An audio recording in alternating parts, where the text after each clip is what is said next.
2025 and the RX100 Mark VII might still be the best point and shoot camera on the market. I don't really think we knew what we had when we had this thing originally. When Sony first dropped the RX100 Mark VII, they were kind of dropping the same point and shoot camera over and over and over every year.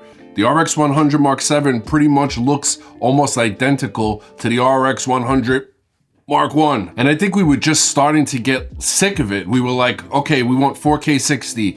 We want a microphone jack. We want a shoe mount. B&H Photo, Adorama, Amazon, Facebook Marketplace, eBay. Whether it's new or used, this thing is either sold out everywhere or it's being sold used for as much or more as it would cost brand new. And the same thing goes for the Canon G7X Mark II and III. I asked my buddies over at B&H Photo, shout out to B&H, I'll leave links down below if you wanna try to be on the waiting list for an RX100 Mark VII to send over this camera. And I had to wait about 2 weeks before one came in stock and they sent it right over to me. So something's going on with the point and shoot camera game. Let's go over the specs super fast because this is an older camera, so we'll just talk about the highlighter features. We have great autofocus. It is super small. We have a 24 to 200 millimeter equivalent with a variable f-stop of f2.8 to f4.5. We got a flip up screen here. We do have a mic jack with the RX100 Mark VII, which a lot of people were asking for years, and they finally gave it with the Mark VII, but we don't have a shoe mount to mount some kind of microphone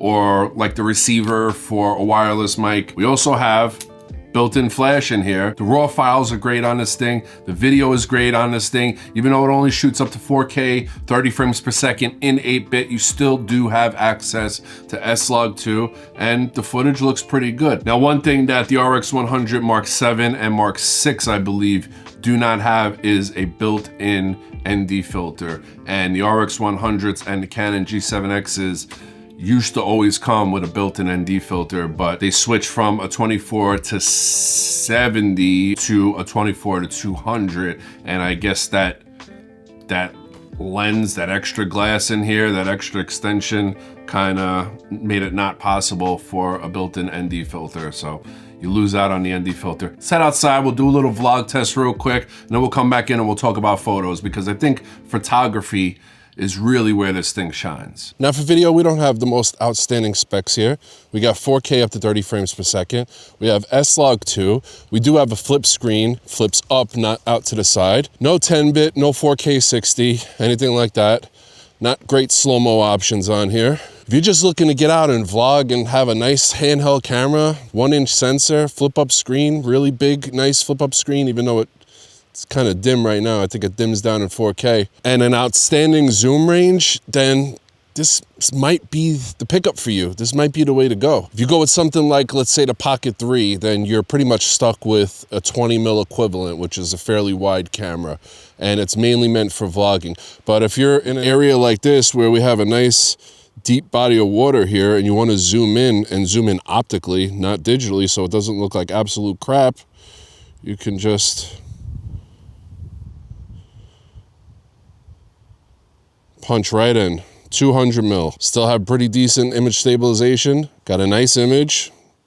Decent sensor size at 1 inch. Now we have a really, really shallow background back there. It is going to do a good job of blurring it out, but if you're in a tighter space where there's not a deep background behind you, you're probably really not going to get too much of a blurry background or too much of a separation there. Whereas with an older RX100 like the Mark V or 5A, you're going to get less of a zoom range, but you're going to get a faster lens. But again, you're not going to have that option to zoom into 200. Before we get into film emulations with the RX100 Mark VII, I want to give a quick shout out to my good friends over at Artlist. If you guys know my channel, you guys know that I have been rocking with Artlist for years now. They have everything I need as a content creator all in one spot, and I use them every single day. Professional projects, YouTube content, whatever I need, they have it. I'm not really the type of person to just go and grab a quick song and throw it in my project and whatever. That's the song that I'm choosing. I usually have a mood in my head, and I like to specifically find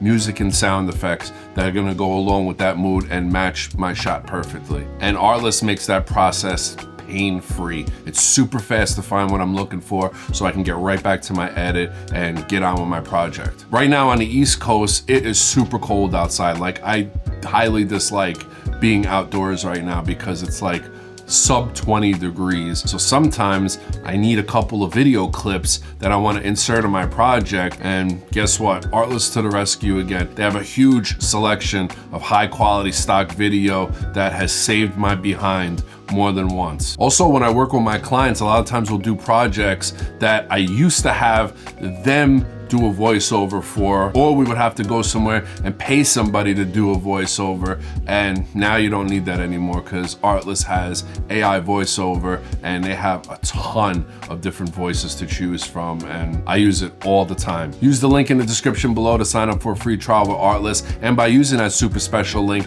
they're gonna add 2 free months onto your active subscription, which is great. Thank you, Artlist, for sponsoring today's video. Now let's talk about film looks, film emulations. I think Fujifilm, honestly, got to give them credit. I think they played a huge role in reviving the point and shoot camera, because for a while point and shoots died down and people weren't buying them, and then the Fujifilm series kind of just took off and everybody wanted one. They were charging double what they would charge brand new for a used one, and it was impossible to find one, and you got to give it to them. They did their thing, and I think a lot of that has to do with their film emulations looking great straight out of camera, JPEGs right to your iPhone, upload them to social media, has a nice vintage look to it, and everything looks great. Now, we don't have that option with Sony, even though I think that Sony and Canon and everybody else should start making newer point and shoot cameras and just put a ton of film emulations in there. I don't know what would be stopping them from doing that, because it's obviously what people want. Now, what I do is I shoot in RAW. The RAW files look great coming out of the RX100. I throw them on either my MacBook Pro or my iPhone, do a quick little edit in Lightroom or Lightroom Mobile, and then throw them in Dehancer. And you're gonna get far better results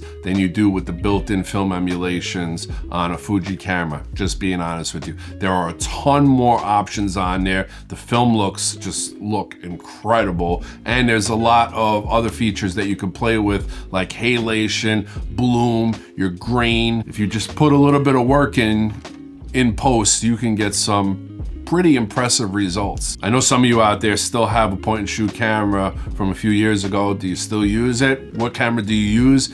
Why do you like it? Let me know down below. We're gonna do a little bit more content on this coming up before I return it. I will see you guys next time. Salute!